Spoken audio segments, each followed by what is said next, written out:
here. Good morning. Let Morning. me quickly tell you, I cannot see you. So if you're wondering why my eyes roam, that would be part of it, I suppose. I need to give credit at the very outset to Natalie Davis. She was the resident historian. Just did it as a love, really, of both the Carnes Church and the school. And in reality, to do a history of the Southeast Institute of Biblical Studies, you almost have to do a history of the Carnes Church because they are very much wedded together. And then there are two men that you obviously will see play a critical role, especially in the beginning and all the way up through at least the 10th year. Both of them were alive, and then one remained alive for a little bit beyond that. Uh, the beginning of the Carnes Church of Christ, it was because of a tent meeting that was held in June 1953 on the north side of Oak Ridge Highway near what is now an Exxon station. Bill Nix, minister of the Highland View Church in Oak Ridge, did the preaching. 9 people obeyed the gospel. This small group of Christians petitioned the Knox County Board of Education to use the Carnes School building in which to meet until a building could be constructed. On July 5th, 1953, between 25 and 30 people met for the first time at the Carnes High School. The first service in the original building was held on January 2nd, 1955, with Bill Nix preaching. And then, of course, you see the original church building in that photograph. On January 28, 1962, the church met in a newly constructed building, including an auditorium, 15 classrooms, 2 offices, and a fellowship room. You can look at that and know that's the current facility is within, it contains this, but of course there's much more than that now. Harold Duncan and Frank Huber were appointed elders on October 7th, 1962. More classrooms and a library were added in 1974. On Tuesday, April the 14th of 1970, the Carnes elders met with Clyde Pitt Findlay to discuss a preacher training school. The August the 12th, 1970 press release was headlined School of Preaching Planned for East Tennessee Churches. The press release included the following things. Let me see if I can, I hope I can move this. Yes.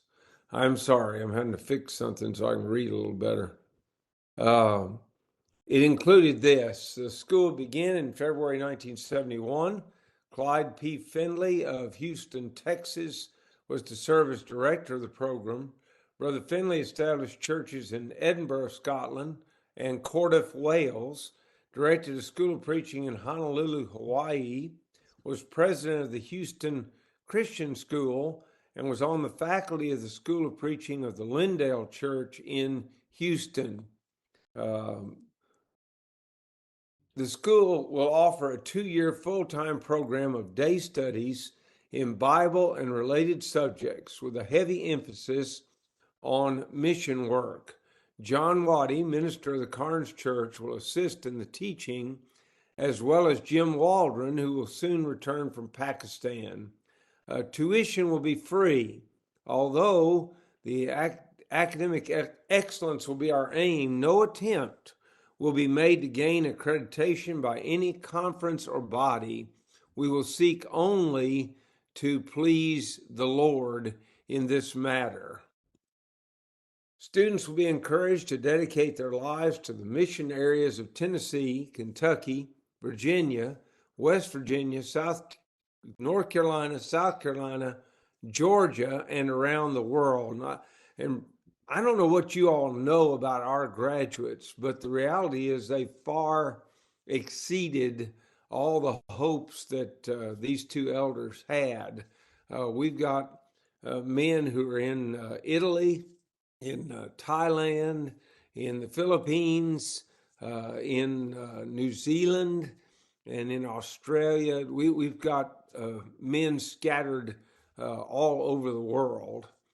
Students will be thoroughly grounded in the fundamental doctrines of creation, the divinity of Christ, the inspiration of the Bible, the factuality and reliability of the Bible records and miracles, the concept of restoring New Testament Christianity, and the background of the Restoration movement will be strongly emphasized. The school will be under the oversight and supervision of the elders of the Carnes Church of Christ. And really, in my study of Restoration history, I've come across a quote from Brother James A. Harding, who, of course, along with David Lipscomb, began the Nashville Bible School. I've talked to a lot of different fellows that have studied the history of the Restoration. It's agreed that Brother Harding said something like this, but none of us, me included, has ever found the exact statement in print anywhere. But Brother Harding believed that no institution should survive the death of its founders. And that's what makes schools of preaching unique.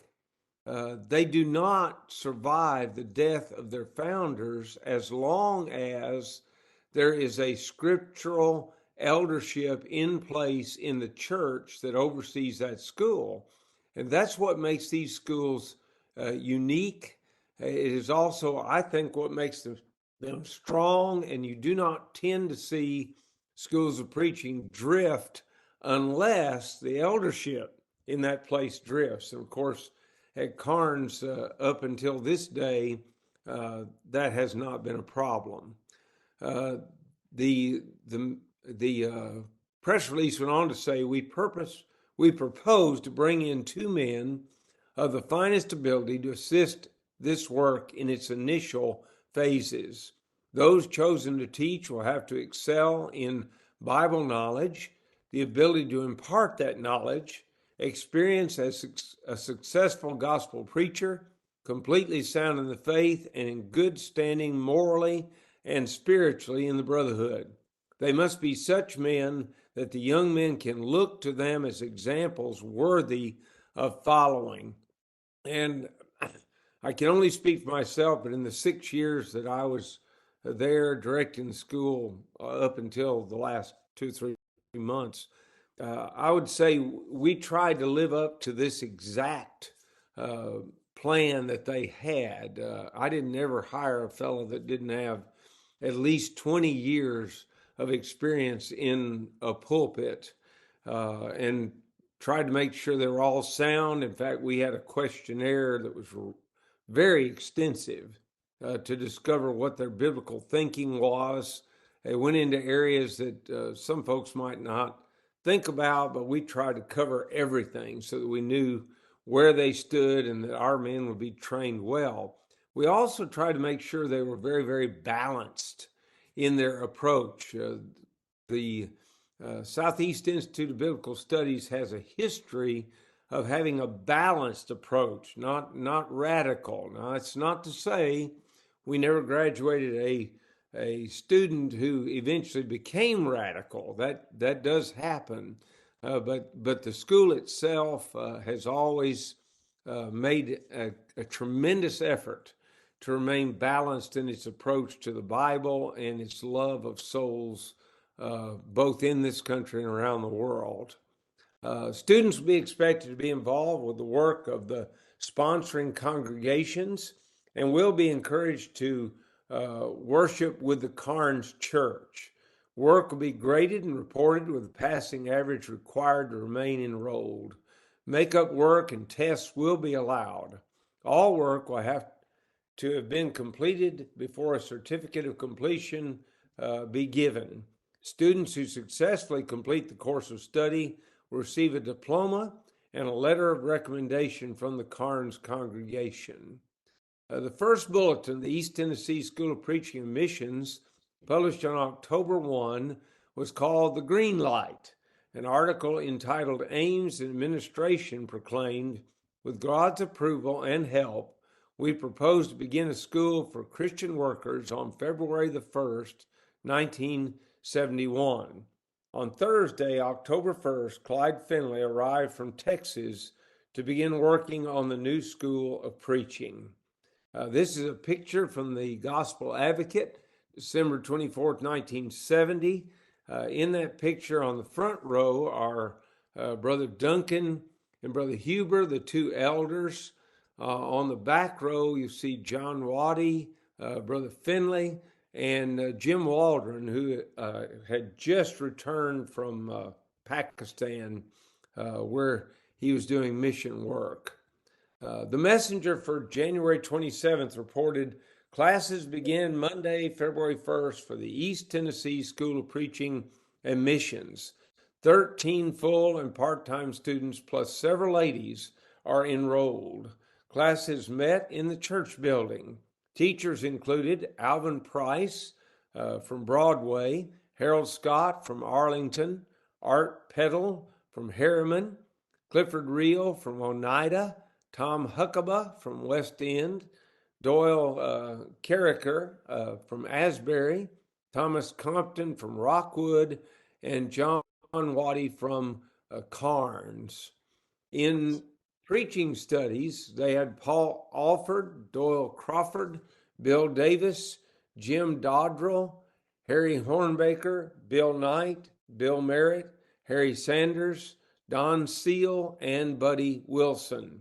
In the mission studies, they had Joyce Kaywood, Mae McGill, Margaret Hornbaker, Jerry Seal, Reba Waddy, and Laura Waldron. So that was the group that began as the first students of the school. Stan Hornbaker was ordained as an elder on February 14th, 1971. So that'd be just after the school began. Brother Hornbaker lived until even until I was there, and he was always tremendously supportive of the school. That whole eldership believed in the idea of training men to go forth. They really followed the pattern of 2 Timothy chapter 2, verse 2, where Paul says, the things that I have committed unto thee are, oh boy, I've lost that quote. Thou should give to faithful men to be able to teach others also. And don't expect that quote to be right, because it's not. Clyde P. Finley reported that the first quarter ended with 16 students enrolled, with men and women attending classes. The Messenger from July 1971 announced that Jim Waldron returned to Pakistan in June, and Clifford Reel would be teaching a class during the fall. The August Green Light announced that Arthur C. Peddle, resident evangelist of Harriman, would teach during the fall quarter. Terry Horn presented a fine shelf of new books to be used in the library. Thomas Compton, evangelist for Rockwood, Tennessee, began to teach in the spring of 1972. The March 1972 Green Light listed the advantages of the East Tennessee School of Preaching and Missions. At this school, we'll have smaller classes, 4,000 volume library, students from 7 states, including Tennessee, North Carolina, Florida, Ohio, Illinois, Kentucky, and Missouri, mature students, mature teachers, and local mission opportunities. The February 1973 Green Light said a student lectureship would be held February 12 through 16 on the theme Letters from Jesus. And by the way, that has not always been an annual thing, but I do understand they had a student lectureship just a short time ago again, and I'm thankful for that. The speakers, you'll notice, are either students or those who would very soon graduate. I guess they still were students, but they included James Davis of Cleveland, Tennessee, Steve Patton of Jacksonville, Illinois, Bill Bryant from Monticello, Kentucky, David Stidham of La Follette, Tennessee, James Lewis of Andrews, North Carolina, Charles Huff of Newbert, Tennessee, and Doyle Crawford of Allgood, Tennessee, with Ronald Edlin of Miami, Florida, leading the singing. On Friday night, the 16th, Doyle Crawford and James Davis were to be honored with graduation services. Later that year, Bill Bryant, Charles Huff, Mike Mitchell, and Leroy Patton also graduated. And I should say that in those years, they would have sometimes multiple graduations. Well, one might occur early in the year and another later in the year, maybe even as many as 3 graduations on one particular year. Students were approved to receive the Veterans Administration benefits on February the 12th, 1973, and we've been blessed to have a number of veterans who've attended the school. Anthony Spicer from Ipswich, England, became the first foreign student in the spring of 1973. And by the way, he was by far only the first. There have been many who've come from overseas, and then some, like Samrit Gamini, have returned to their homeland. Samrit went back to Thailand. Roberto Indong went back to his native land, the Philippines, and there are others as well. Clifford Reel became a full-time dean August 15th of 1973. In 1974, the Finleys returned to Houston, and Clifford Reel became the second director. Thomas Eves was appointed as the new dean around July the 23rd.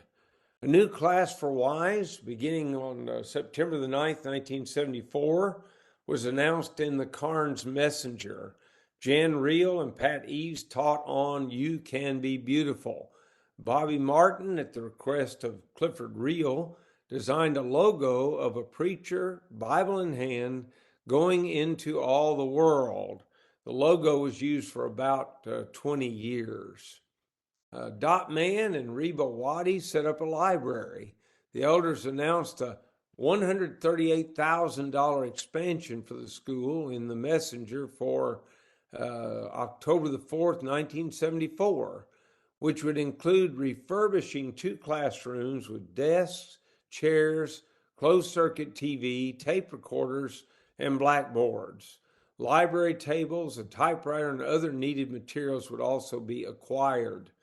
The Carnes Church was to contribute $88,000, with the remainder coming from Asbury and Knoxville, Sevierville, Tennessee, Etowah, Tennessee, Dayton, Tennessee, College Terrace in Fort Smith, Arkansas, Richard City, Tennessee, East Village in Oak Ridge, Tennessee, Soddy, Tennessee, East Chattanooga, Tennessee, and Morristown, Tennessee.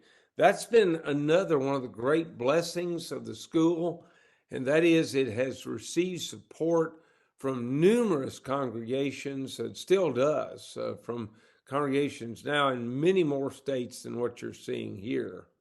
The library moved to the new wing on December 29th, 1974. The January the 3rd bulletin of 1975 said M.H. Tucker was invited to be a teacher. The August 3rd, 1975 bulletin announced the purchase of a closed-circuit television system to help the students become more effective in proclaiming God's word. And if you've never experienced that, the way that's used is a student will be videoed as they present a sermon.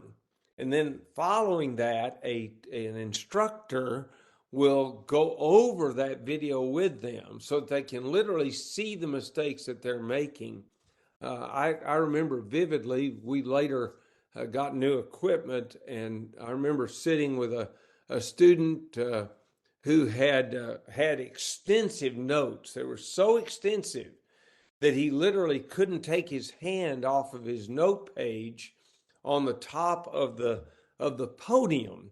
And so he would hold his place and he would lean out and make a gesture. And I paused the video and said, "What's that about?" And from that point forward, there we were sitting in my office at a table from that point forward, I didn't have to say any more. Every time he did that, holding his place and making a gesture, you could feel the whole floor shake as he laughed at himself. And that fella is a tremendous preacher today. He learned to preach, virtually without notes, to be honest about it. Jim Waldron, who had taught in an earlier effort to teach preachers at Alt Road, rejoined the faculty on September 2nd, 1975. The first annual lectureship was held March 27th to 29th, 1975, on the theme Building Up the Spiritual House. Richard Rogers taught a series on preachers and preaching in chapel on June the 2nd to the 6th, 1975. June the 9th and 12th, David Bugg presented lessons on the preacher's work in ministering to families dealing with the death of loved ones.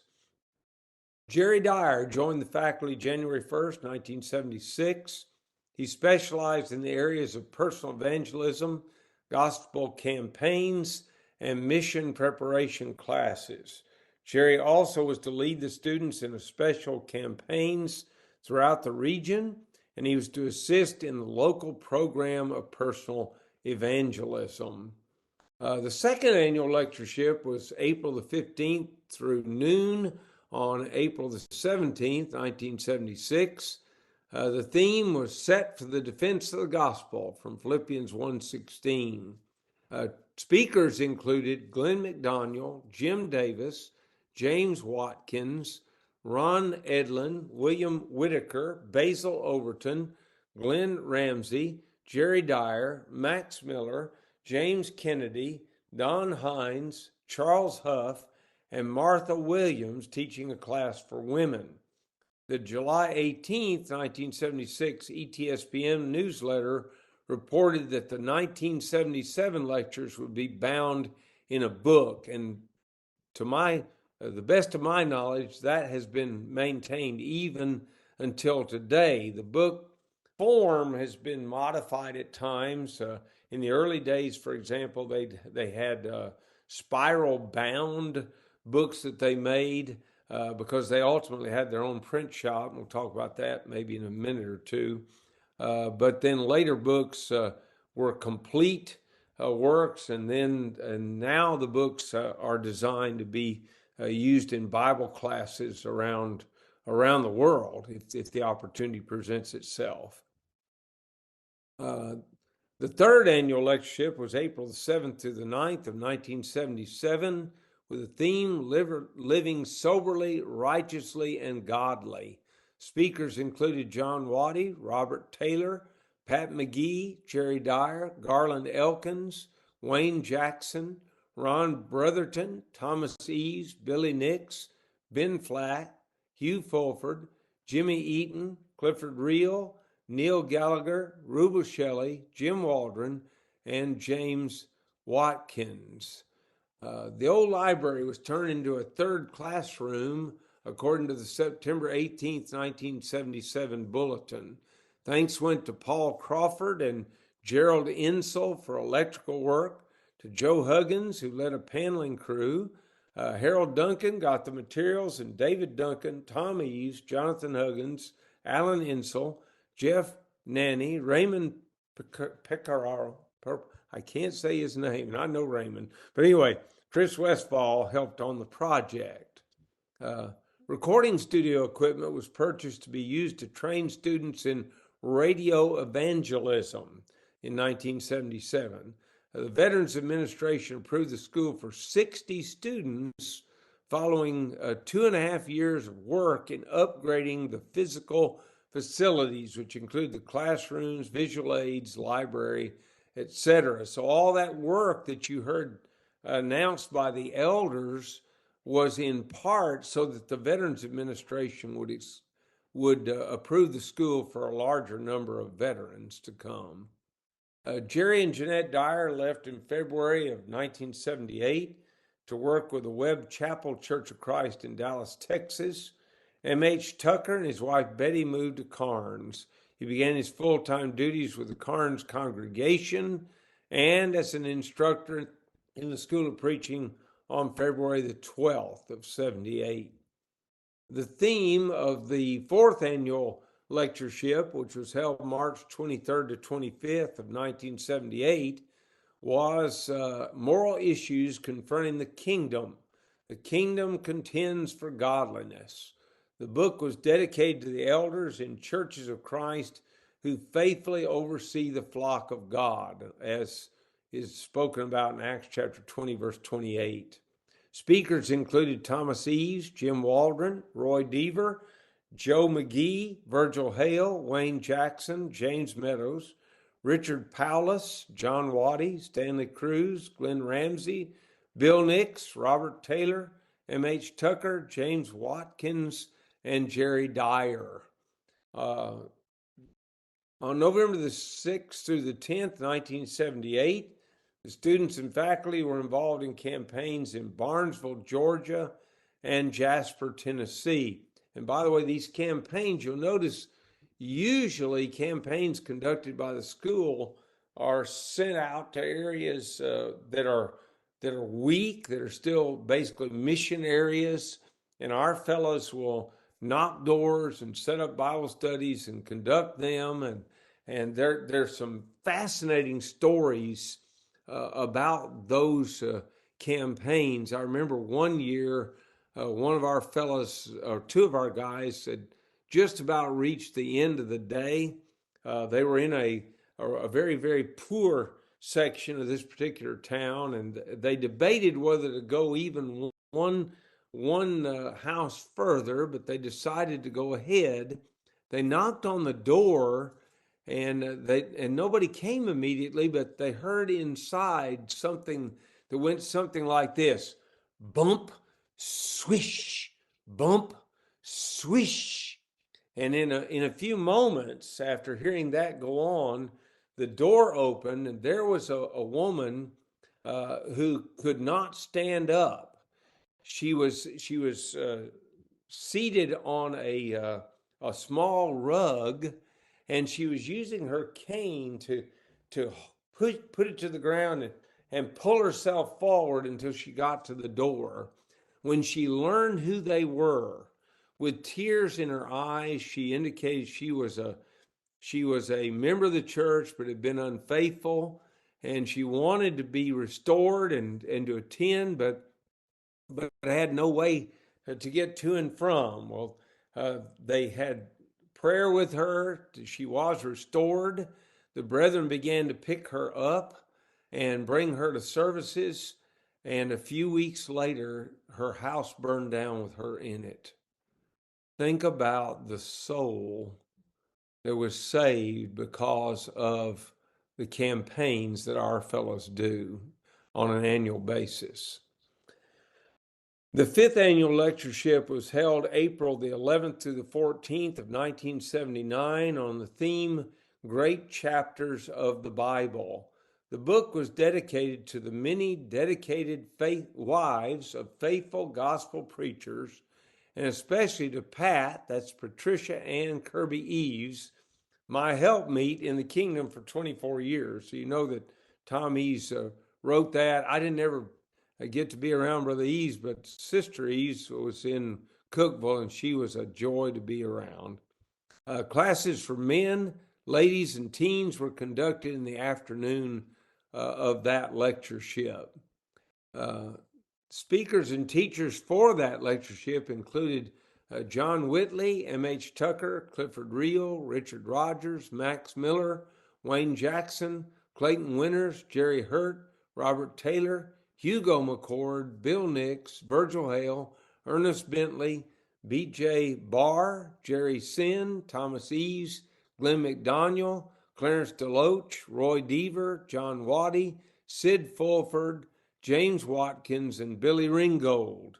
The women's teacher that year was Lois McCord, and the teens teachers were Steve Baggett and Steve Riley. And let me pause a minute and note, you may be wondering, why read all these names? I'll tell you, it's to show what great preachers that our men are exposed to in the school. the lectureship annually includes a number of great men who can demonstrate what it means to powerfully and effectively present the Word of God. So that's why I give you those. The students and faculty conducted campaigns in Barnesville, Georgia, and Staunton, Virginia, April 23rd to 27th of 1979. In July, Clifford Reel resigned as an elder and as the director of ETSPM to begin preaching in Oneida, Tennessee. Reel wrote this in his resignation. My association with the school must have started in 1971. The earliest date that I see an old class record book is August 31st, 1971, when I started teaching a class on Ephesians and Colossians. The 6 years have passed rapidly since August 1973, when I came to work with East Tennessee School of Preaching and Missions full time. I appreciate the faith and vision and work of the elders here at Carnes. They're a dedicated and capable group and have been most cooperative and helpful to me. The staff of the school is able to do their work well. The congregation has been willing to sacrifice and assist in the work. The association with all the Lord's people in the East Tennessee area has been a joyful experience. The interest in training gospel preachers seems to be growing. I pray that the School of Preaching shall have continued success in the important work it is doing. Please pray for me. And it was signed Clifford Reel. The offices of the school were moved into the former minister's house in October 1979. Ernie and Martha Bentley, M.H. Tucker, and Thomas and Pat Eves had offices in that building. Don Denton was ordained as an elder January 1980, and Don proved to be very supportive of the school as well.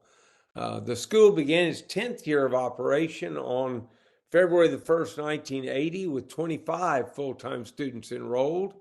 The 6th Annual Lectureship was held April 2 through 5 of 1980 on the theme Great Doctrines of the Bible. The dedication reads to Harold Duncan, Stan Hornbaker, and Frank Huber, elders of the Carnes Church of Christ, whose faith gave birth to the East Tennessee School of Preaching and Missions.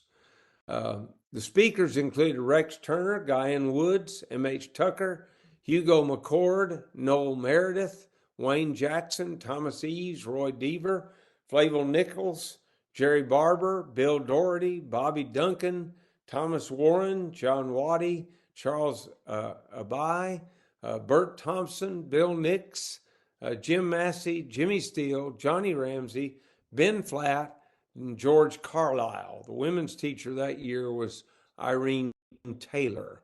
It was announced in April of 1980 that Charles Huff would begin work with Carnes as a personal work director and teach personal evangelism at the school. Bill Nix accepted the role of director for the school beginning in August. Jimmy Eaton directed a campaign in July 18th through the 28th, 1980 on St. Thomas Island, in which several students were involved. In September, Thomas Eves went to the Tennessee Bible College. George Goldman, who taught in the Central Ohio School of Preaching at Columbus, replaced Eves as the dean. George Goldman led a campaign to Salem, Virginia, while Charles Huff led one to Baxley, Georgia. The Carnes Church and school lost a visionary leader with the death of Frank Huber, December 11th, 1980.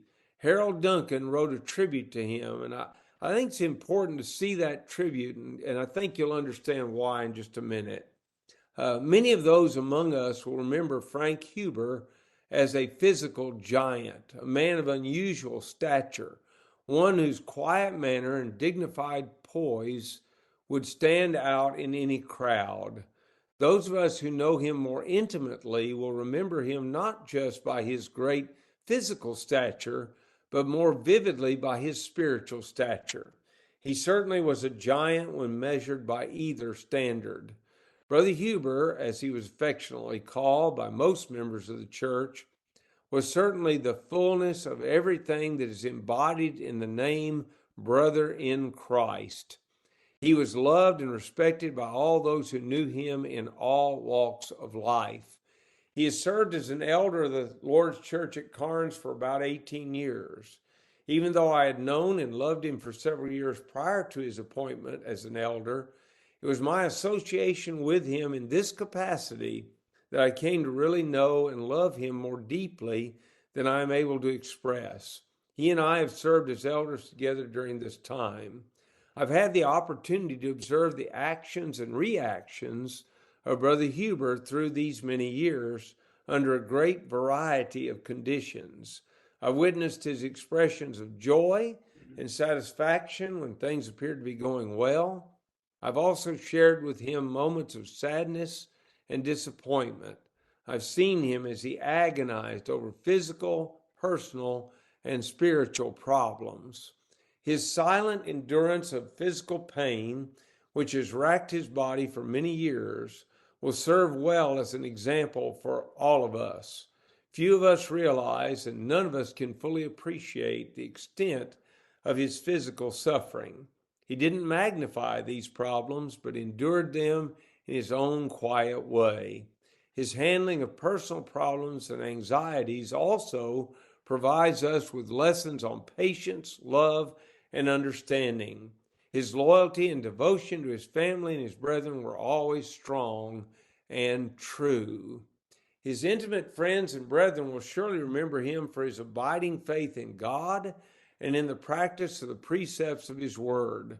Many times have I been impressed and amazed by his wisdom and patience in handling problems related to the Lord's work.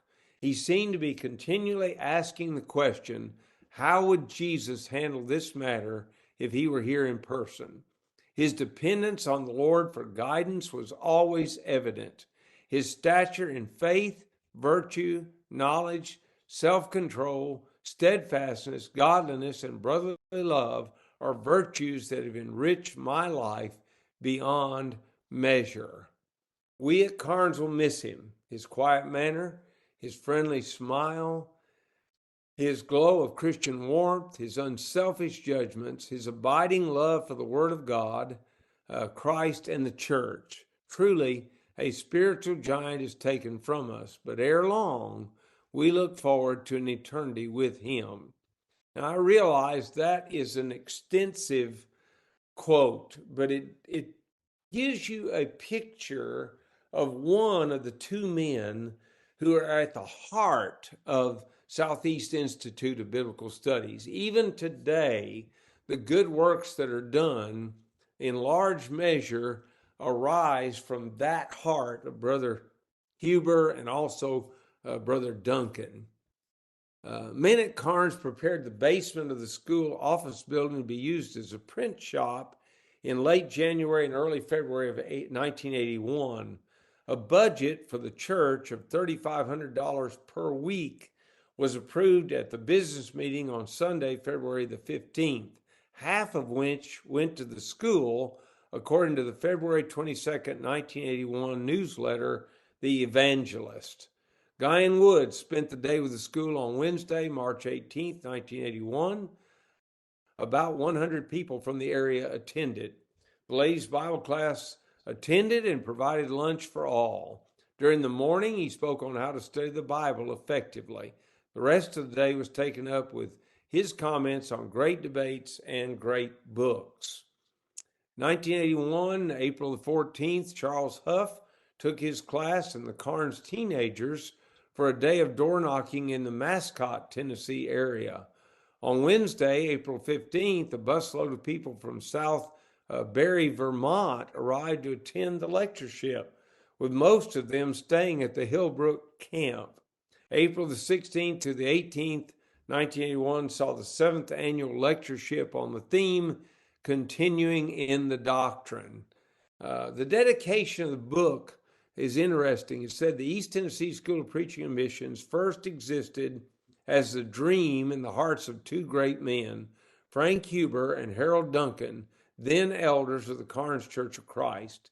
In 1971, the school was launched. Now, after 10 years, the school is firmly established and recognized as a creditable source of sound doctrine, love for the lost, and well-trained men who can do the work of evangelists. Credit for the success of this good work must be attributed to many, but surely Frank Huber will always be remembered as one who helped to make it all possible. To the memory of this godly shepherd of the flock, we, the Lectureship Committee, dedicate this volume. May the Lord raise up more of his tribe to lead the way in years to come. I hesitate to tell you this, but 1981 obviously is 42 years ago. So there is much more that I have to present. If the school or any individual would like a copy of this, I'll try to make it available. We may have to put it in a some Dropbox or something because it goes over 100 slides. At the end is a list of all 437 of the graduates of the school. That is to date. There'll be more, I would assume, in about a month or so. Thank you very, very much for coming to be a part of this. I hope you found it to be good information and educational on the history of what I think is a great school. Gary, would you take questions? Yes. Anybody have a question? I had a question just out of curiosity. Back when we were first here, they had World Mission Workshop. Yes. That was different than the lectureship. I can't remember in little girl. Yes, it was, and it was. Parnes Church was known for that, and that seems to me to coincide with the love that brought about the School of Preaching. Many brethren from around the brotherhood came to that. As you would know, you were there. Was it before the lectureship started? They were doing that, or was it alongside? I believe it started before, and I'd have to double check that, but it continued on during the time when the school was there, so that you had both the lectureship and that World Evangelism Forum would both occur during a given school year, and a student who was there 2 years got to attend 2 of each, which was a real blessing. Hey, Gary, it's Will Hanstein. Who's the greatest director in Southeast ETSBM history? Who is the what? Who's the greatest director in the history of the school? Oh, that'd be an interesting question. You know, I want you to answer that one. We need to ask Teresa about that. Yeah. Teresa probably would have an answer. I would say that there have been some remarkable men. Clifford Reel may have been the one that was most outstanding when you study the whole history. He's quite an interesting fellow. You know, you mentioned Harold Duncan several times, and there's so much this area owes to him.